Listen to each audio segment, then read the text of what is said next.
বন্ধুরা, আমি পাহাড়ের উপর দিয়ে হাঁটছি।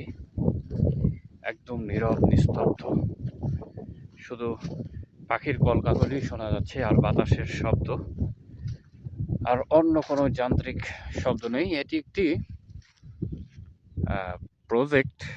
এখানে বিভিন্ন ধরনের ফলের চাষ করা হচ্ছে এবং আমার এই যে দেখুন পথ, এবং দূরে যে আপনারা পাহাড় সারি দেখতে পাচ্ছেন, এটি নীলগিরি।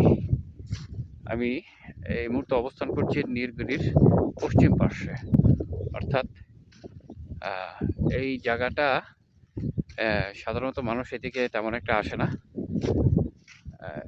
এদিক দিয়ে যোগাযোগ ব্যবস্থাও তেমন সুবিধাজনক নয়, এবং এই জায়গাটায় একটু কিছু বিচ্ছিন্নতাবাদী গোষ্ঠীর চলাচল আছে, যার ফলে মানুষ এদিকে তেমন একটু আসতে চায় না। কিন্তু জায়গাটা অসাধারণ সুন্দর, মানে ভাষায় প্রকাশ করা যায় না। এই জায়গাটা হচ্ছে সামনের এই জায়গাটা, এটা হচ্ছে নীলগিরি, দুঃখিত, এটা হচ্ছে চিনকুপ রেঞ্জ, এবং এই যে এই পাশ এটা হচ্ছে আপনার নীলগিরি রেঞ্জ। পুরোটাই খালি চোখেই দেখা যায়, পরিষ্কার।